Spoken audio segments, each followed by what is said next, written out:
What up, guys? This video was requested by Jess Prowse. Here is my knife toolbox. There is a beef skinner, and I'm going to grab a boning knife and a breaking knife. Okay, there is an oil stone on top. First step, I'm going to talk about why you steal a knife. So you got burrs at the end, and they get out of shape. And when you steal a knife, it puts the burrs back into place. I will demonstrate with my hands right now.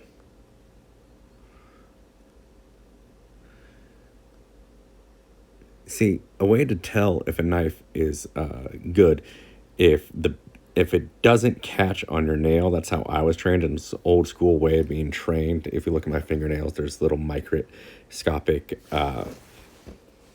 grooves all over all of them. I have to rotate my nails. Which one I use, because otherwise they get pretty messed up. I haven't cut through them yet and haven't cut myself yet. So knock on wood. Here's a beef skinner. It is a 7-inch beef skinner. And I grabbed a breaking knife and a straight boning knife because I wanted to show versatility using an oil stone. Now this stone is dry, but you get mineral oil, and this is the kind you use for laxatives, but it's the same exact thing.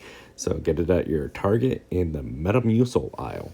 So I'm going to just coat the bottom of this reservoir, and the idea is that the stone sits in there. When you rotate it, it catches the oil. Now what oil does is it lubricates the stone, but it also lifts bits of stone and metal away from the stone so you don't get snags. I'm going to do a little bit more covering up here, and then we're going to start sharpening. First, I'm going to start with that boning knife, going from the heel of the knife to the tip using the whole length of the stone. All right. I go, I don't know what people want to call that, a 20, 30 degree angle. Just something I was trained with. People used to say that you want to slip a nickel on the backside of your knife laying down, or 2 nickels. I just feel it and kind of go with the factory edge. This is the coarser stone, so it's going to take a bigger bite out of your knife.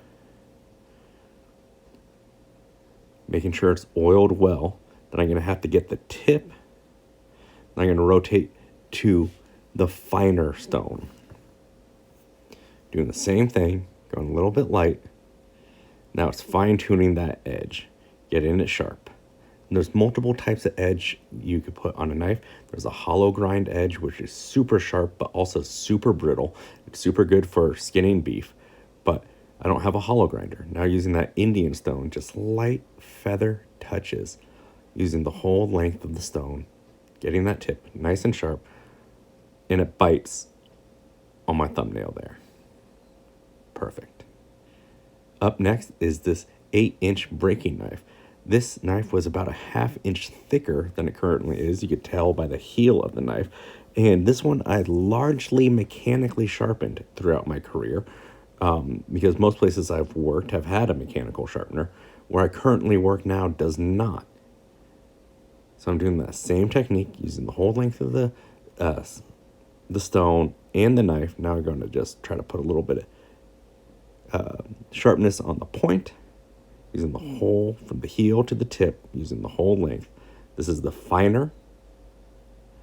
This is a lighter touch. You do a harder touch, lighter touch, fine touch, polished touch. Now to the polished stone, or the Indian stone.